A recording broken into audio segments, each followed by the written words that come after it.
All right, start with, let's just say them all together. That way we won't put anybody on the spot. Let's go from Genesis, Exodus, Leviticus, Numbers, Deuteronomy, Joshua, Judges, Ruth, 1st and 2nd Samuel, 1st and 2nd Kings, 1st and 2nd Chronicles, Ezra, Nehemiah, Esther, and Job.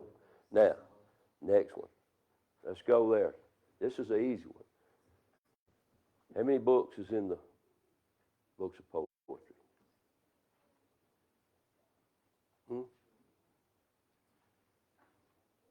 Surely. Yeah, 5. Okay, let's say them. Starting with Job, Psalm, Proverbs, Ecclesiastes, and Song of Solomon. Now, it's very important to learn these books because, when we get back to the specifics, to looking at some of the things about those books, we've got to know where they're at and what's going on with them. Now, we've been concentrating on the books immediately after that. Well, we understand that those books are the books of what? Prophecy. The major prophets are how many? Isaiah, Jeremiah, Lamentations, Ezekiel, and Daniel. Now, after we get those 5 books out of the way, that's where we started doing this little thing that we've been doing recently. The next books in there is the minor prophets. Now, the minor prophets, as we well know, are shorter books than the major prophets. That's all in the world that means. By the way, tonight we're going to deal basically with the 2 shortest books there. In fact, it only took me, when I was reading Obadiah. Anybody in here look at Obadiah? Obadiah is just, it's a very short book, It's only 1 chapter, and it only takes just a few minutes. But it's a very important book. Now, as we learn these, let's start and see what we've already started with. We started with Hosea, and what was the next one? Joel, and then the next one? Amos. Now, tonight we're going to introduce, as we review a little bit about, let's see what we remember about Amos. That's the one we did last week. Let's see what we're doing from week to week.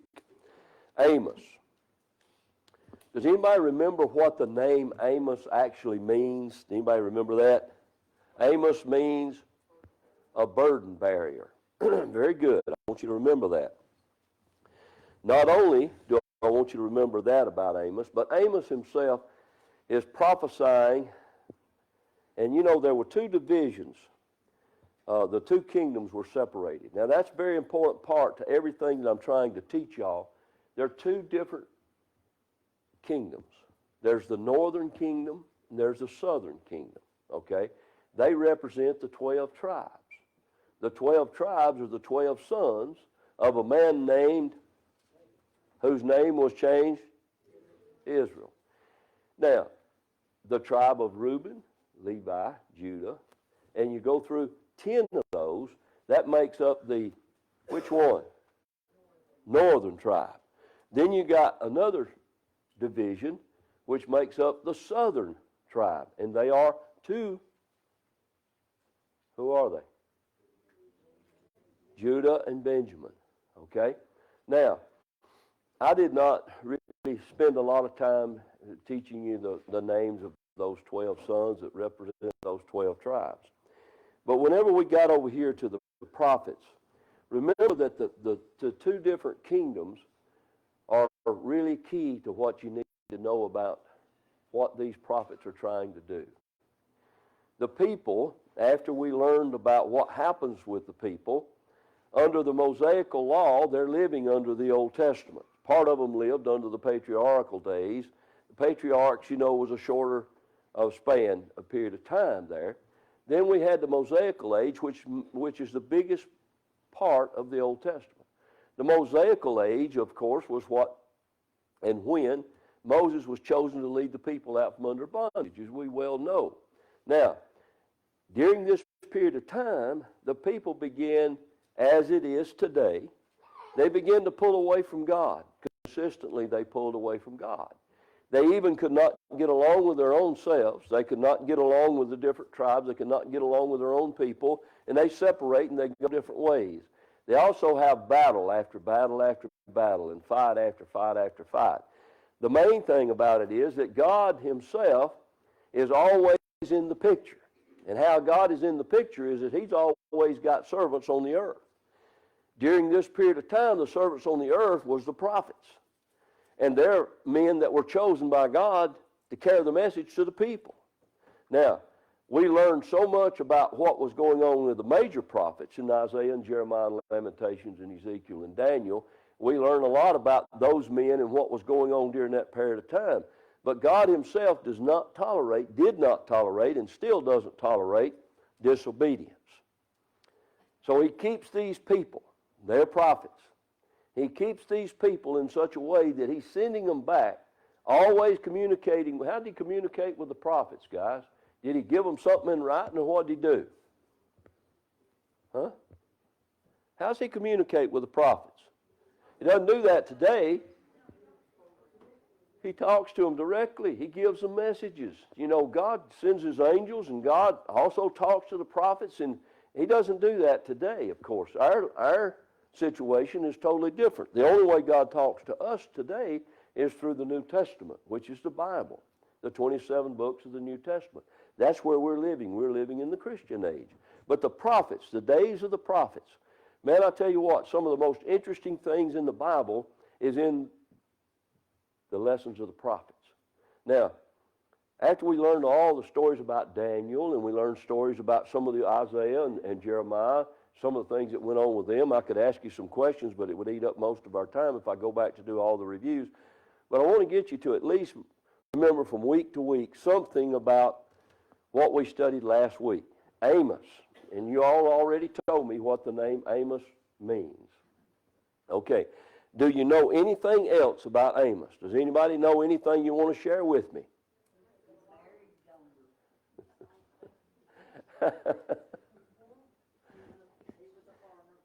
He was a farmer. Okay. Remember that.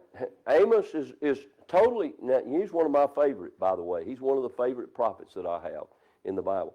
Amos is a farmer. He's a shepherd too. You know, he has sheep. You know, he's just a commoner. You know, he's a man that God sends back to the people. Amos was a farmer. He turned prophet, and this is some of the things that Amos was trying to do. He was trying to turn a very declining nation. What was wrong with them? They were pulling away from God. They were continuously worshiping idols, and he was pulling back against them with what God was telling him. And he said, look, if you don't change, this is what's going to happen. You're going to be destroyed. It was said that this nation was a rotting basket of fruit, and they were ripe to be taken. And it happened that way because the name Amos means burden bearer, and he bore a terrible burden in going to the people and trying his best, as best he could, to warn them about God's judgment. This is important. They were rebelling against God's will, and Amos says, look, you're going to have to change. You can't rebel against God. If you do, this is what's going to happen to you. Now, Amos is talking basically, most of Amos' messages is to the nation of Israel, which is the northern tribe. And that's what most of what his message is about. All of these, there were 10 times as many people involved in the northern sector than there was, maybe more than 10 times. I think I read somewhere where there was like 15 times more people in numbers than what was in the southern tribe. Now he's trying his best to emphasize to them that they themselves have to change. Most of Amos's message was directed toward the nation of Israel, which was the northern kingdom. Now, there were things they were doing. I told you some things they were doing. What were some of the things they were doing that was so bad that God said, you've got to do something about this. Amos, go down there and talk to these people and tell them. And what were they doing? Anybody remember some of the things I told you? Huh? They were worshiping idols. That was some of the things they was. They were self-righteous people. They believed that they were okay. Didn't matter what God thought. Didn't matter what Amos said. They thought they'd be fine. But it wasn't to be. Now, during Amos's time, there was a king by the name of Uzziah. And this king was the king of Judah. And this king, Jeroboam, was king in Israel. So Uzziah's king down here in the lower sector on the southern kingdom. And Jeroboam is Jeroboam the second, by the way. He's the king up here in Israel. Now, Amos himself, he warns about what's going to happen. And he tells them, he said, you're not going to go unpunished. God's going to punish you. And God always does. He punishes sin and he punishes wrongdoing. Now, just remember some of the things that I told you about Amos. If nothing else, just remember Amos's message is that you're going to have to change or God's going to punish you severely. Now, Amos tells the northern kingdom to prepare to meet God. He has 3 basic sermons in this whole, and if you don't know nothing else, if you don't remember nothing else, remember this. Put this in your brain right now. Amos has 3 major talks, 3 major sermons. If you read the book of Amos, you'll see each one of these in specifics of what Amos told them. Sermon number 1, sermon number 2, sermon number 3. Actually, he puts these together in such a way that he goes down one time, he goes back. God confers with him, he goes back. He preached to him again and a second time. He talks to the people, he goes back. God talks to him again, doesn't change anything, goes back the third time. 3 sermons. So remember that, if you will, in the book of Amos. Now, tonight, Obadiah. Y'all turn in your Bibles to Obadiah. It's one, it's one that really and truly, there's not a lot we can say about Obadiah, except for what we can bring from just the very few things that's in Obadiah. Now, what do we know about Obadiah? Obadiah, accordingly, you remember back a long time ago when there's 2 twins, and one of them's name was Jacob, the other was in Esau, Jacob and Esau.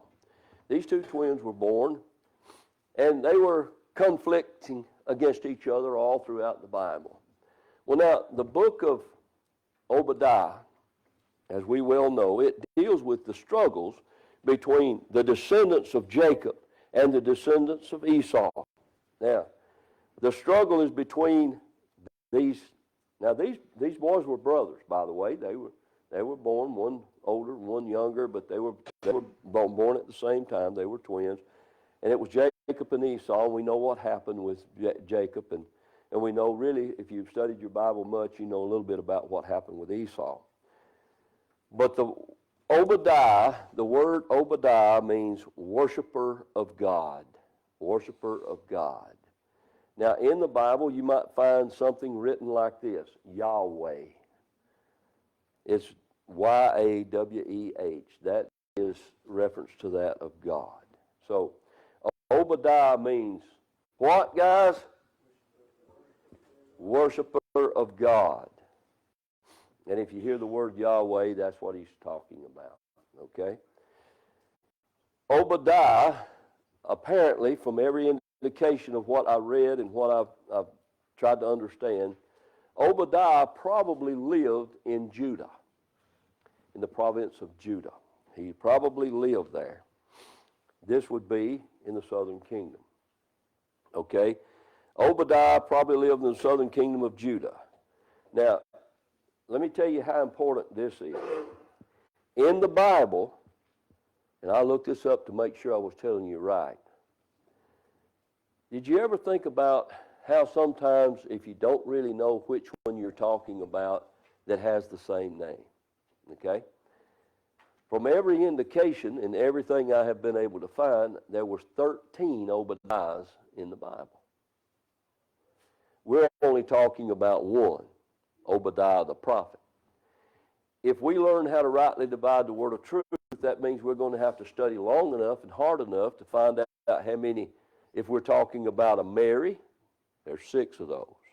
If we're talking about others that have the same name, we need to know which one we're talking about. Well, now, in this case, there's 13 Obadiahs, but we're only talking about one. And this Obadiah is the prophet that God has chosen to carry the message forth to the tribe of Judah. Now, Obadiah himself. There's nothing really known specifically that I could find out, and it only took a few minutes to read what the commentaries are saying. It only took a few minutes to read the book of Obadiah, which is only one chapter. But what you do find out about this is that there's very little known about his hometown or his family. He came probably as a commoner. He was not from any kind of royalty like a king or a priest or anything like that. He probably was just a commoner. Now, whether or not that's true, I don't know. But every indication is that Obadiah did not have any lineages that of some of the earlier prophets that we talked about did have. So he's probably just the commoner. It's probably one reason for what's going on. However, God chose this man, Obadiah, to carry the message. And he does so. His father is never mentioned, nor other members of his family is not mentioned like there is in some of the others. Whether or not he's married or not, we can't find out. But the hope of God's people that they will possess not only their own land is what his message is about. If you want to possess your own land, you got to come back and you got to do the things God requires of you. Then you can have your own land and you can live in your own land. You remember they separated and they give this tribe this much, this tribe this much, and that was a big deal about where the people were and how that came to be. Now, in Obadiah's day, he says, look, you can possess your own land. Even if you do what God says, you can have the land of the Edomites. You can have your enemy's land if you just do what God says. And that's basically what Obadiah is about.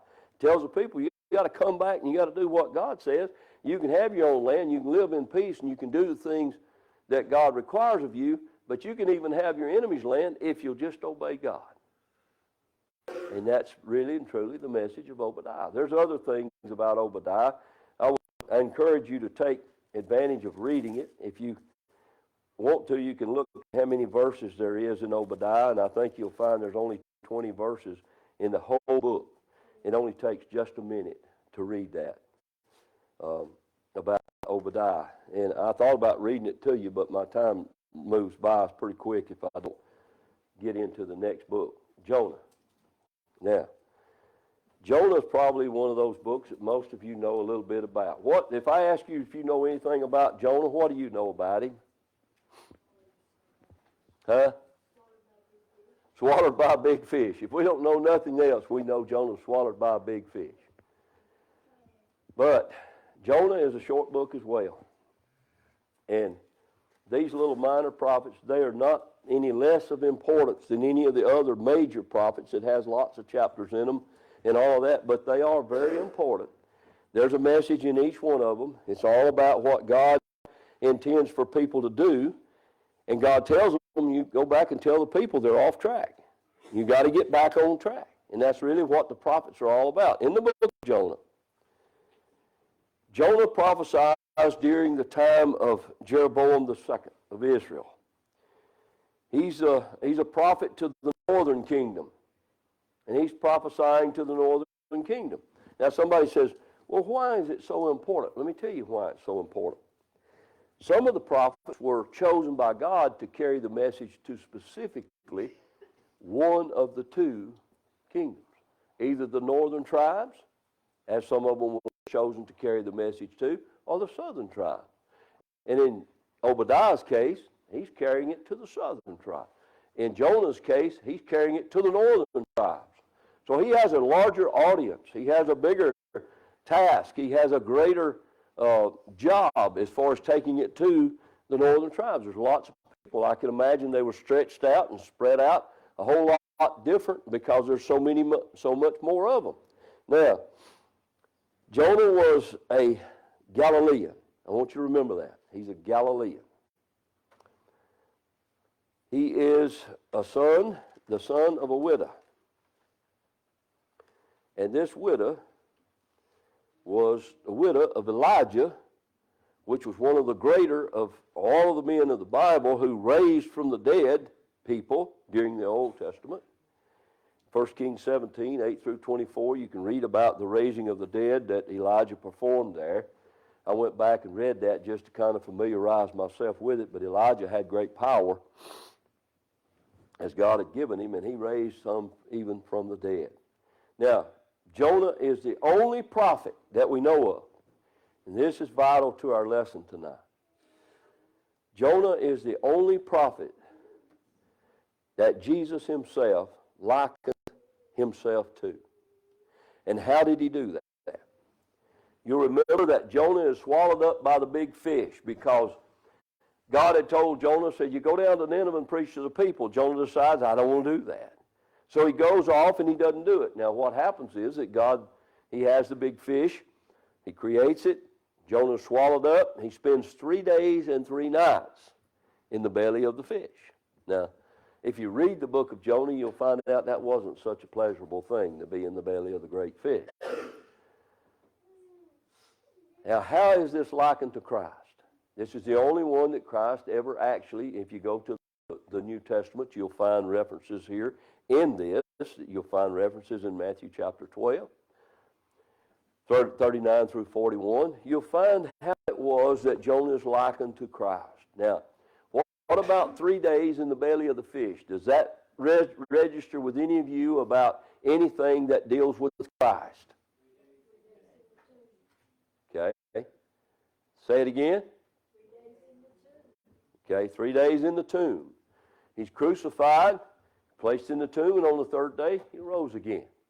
Old Jonah was swallowed up by the big old fish. He stays 3 days and 3 nights in the old fish, and then the fish goes and I almost said it, vomits him out on dry land. You know, that would have been a pretty good, gruesome task, wouldn't it?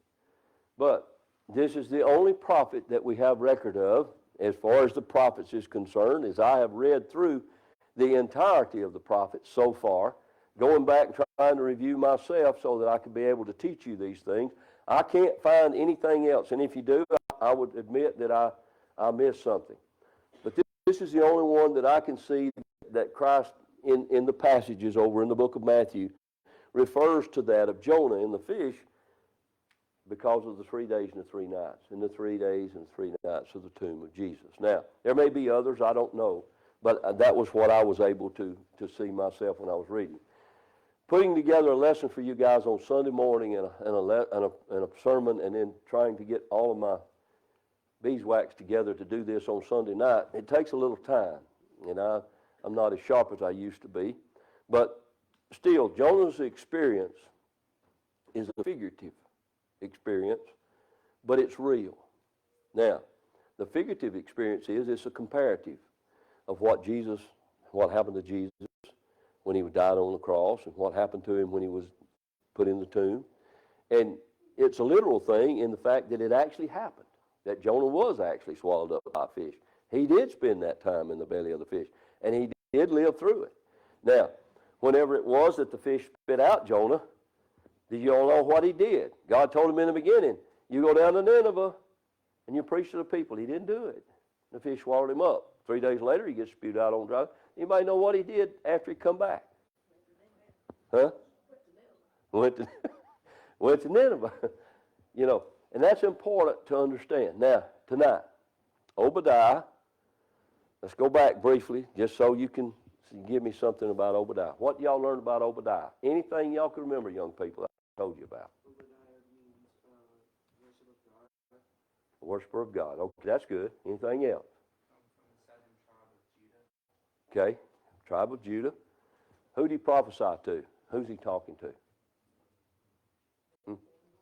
Southern kingdom. Okay. Anything else you can remember about Obadiah that I told you about? We just had a few things about Obadiah that we could say. How many chapters is in Obadiah? 1. Okay. Let's talk about Jonah. Tell me anything you know about Jonah. He got swallowed by a fish 3 days and 3 nights. Where was he going? Who told him? What was he supposed to be doing? Okay. What did he do after he got thrown out and got spewed out of the fish's mouth? Okay. All right. This is good. Try to remember as much as you can of just the very basics, because I'm going to move through this quick, because my whole philosophy of rightly dividing the word of truth is that I want to get to the New Testament, and I want to spend as much time. The Old Testament is great, and it's wonderful for us to know as much as we can and as much as we can absorb. But it takes years and years and years, guys, to learn these things and to keep up with these things. That's why you have to continue on to study. You know, I've been doing this quite a long time, and there's still a lot of stuff that I have forgotten and I pick up on, I remember.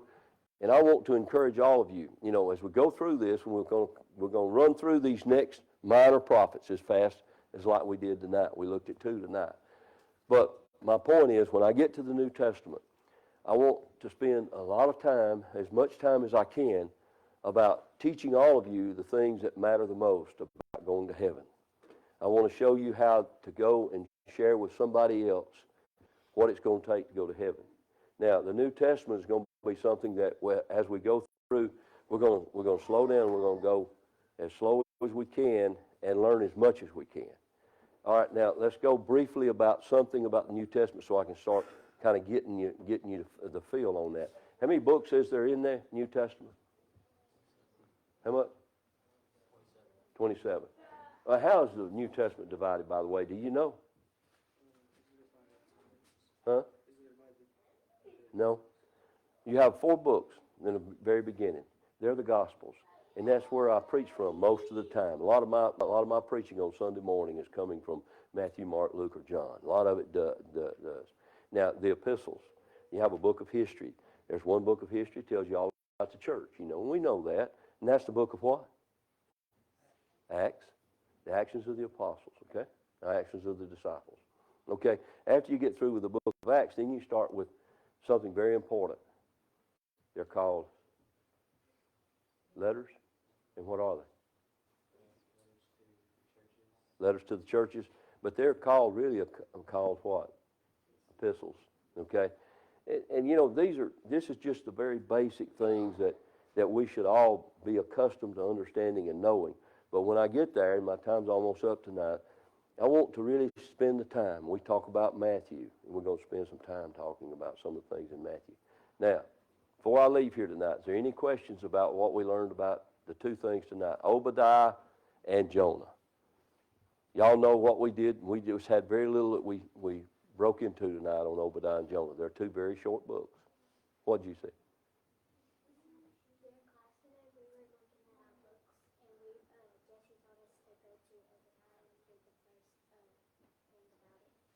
Y'all probably didn't hear what she said.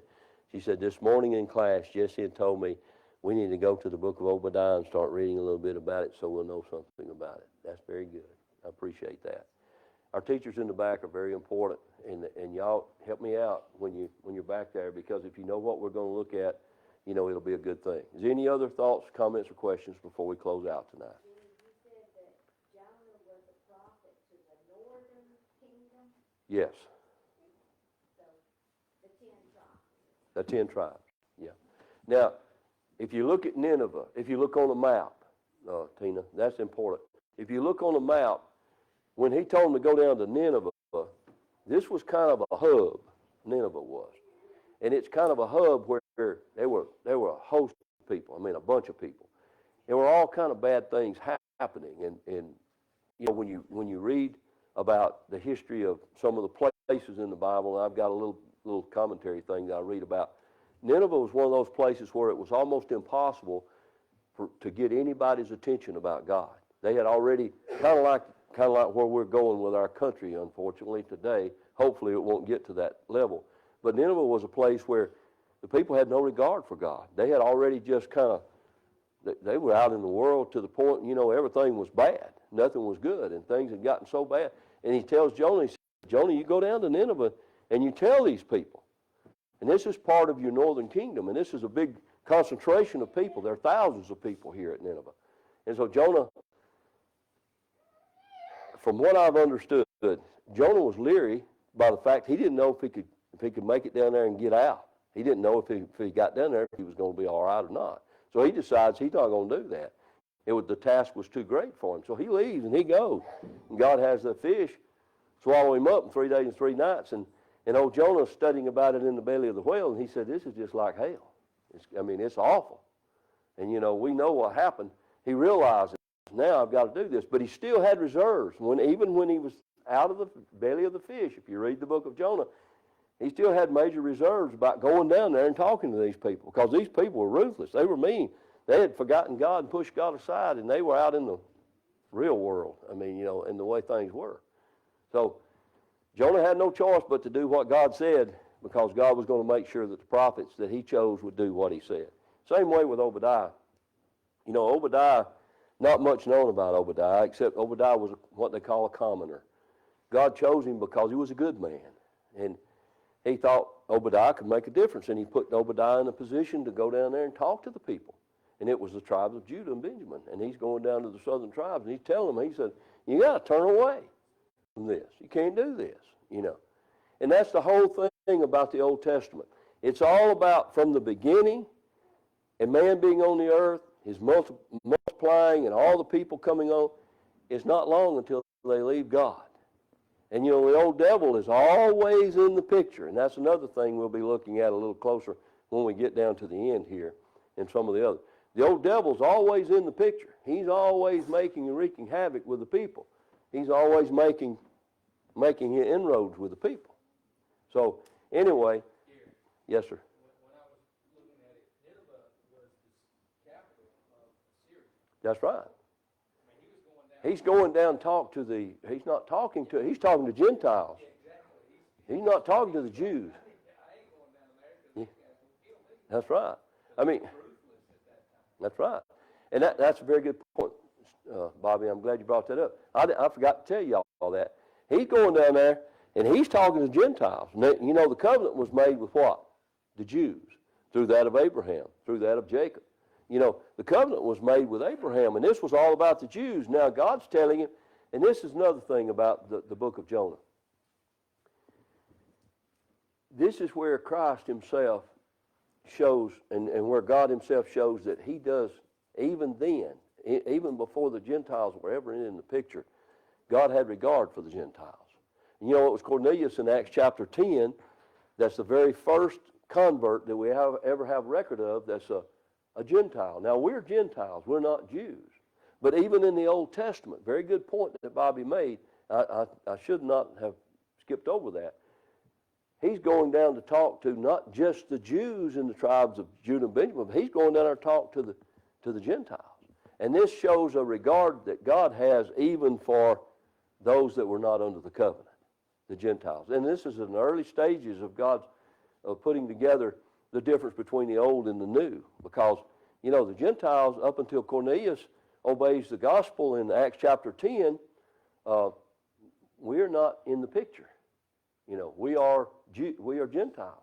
And the only law we ever had to go by was the laws of nature, which was, if I was a Gentile, I knew it was wrong to kill somebody. I knew it was wrong to steal. But I didn't have a law that God had ever given me, because God didn't give a law to them until we began to understand the New Testament in Acts chapter 10, when Cornelius obeys the gospel, and then the Gentiles come on board. Now today, what was wrong with the Old Testament? This is the big part. I want you guys to remember what I'm about to tell you.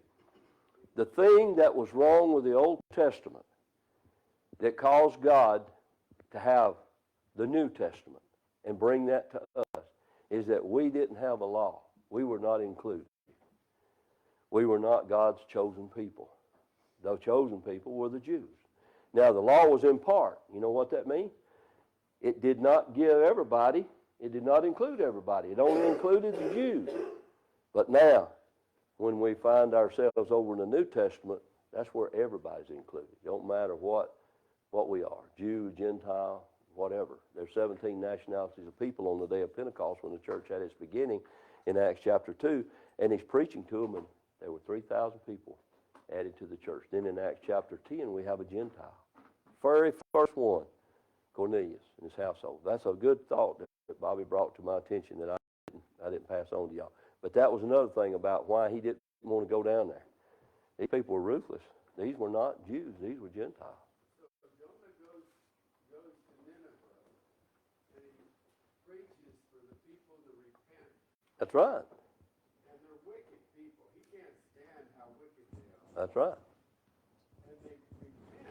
And so then Jonah sees the wicked people repent, and he sees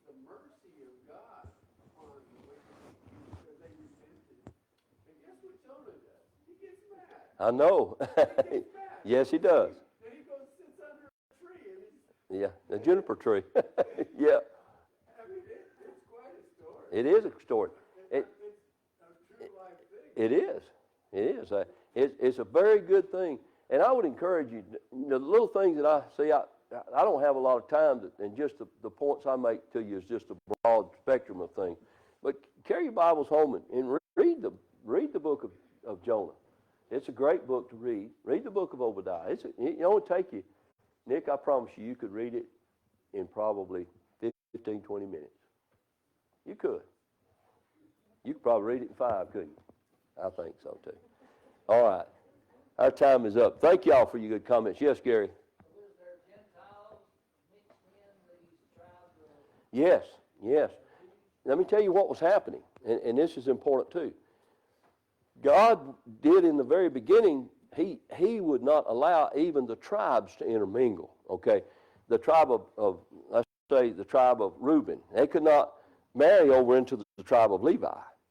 They had to marry within the tribe of Reuben, and he forbid them to go and to intermarry in the tribes, okay?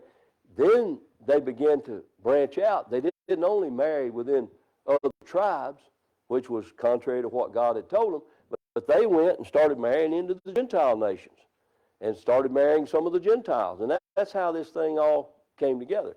You know, man and woman on the earth, you know, and you look at them and you say, well, that one over there, you remember Samson, the story of Samson? You know, he was in trouble because he wasn't supposed to go where he went, and he wasn't supposed to marry who he married, but eventually he did break God's law, and he did that, and we know what happened to Samson. You know, it was a sad, sad story. You know, but this is what happened. They began to intermarry like that, Gary, and they was Gentiles mixed in amongst the people over there in the tribes of Judah and the tribe of Benjamin. And when you find out true that he's going down there, it's like Bobby said, he's having a hard time because, man, this is not just the Jews. This is not just my people. This is not the covenant that God made in the beginning. He reveals to Jonah, says, he's down there with the Gentiles. This shows God's feelings, even for the Gentiles, way back in the Old Testament. He did have feelings for them. All right. Our time's up. If there's anybody here tonight subject to the invitation of the gospel, I encourage you to take advantage of the opportunity. I thought this afternoon I was going to be able to baptize a couple of people, and I'm not going to say who they are, but I hope and pray that I'm able to baptize them in the very near future. We talked about it today, and so hopefully we'll have 2 more real soon to be baptized into the Lord's church. So let's all stand together. We're going to extend the invitation of the gospel. And if you're subject to it, come right now while we sing.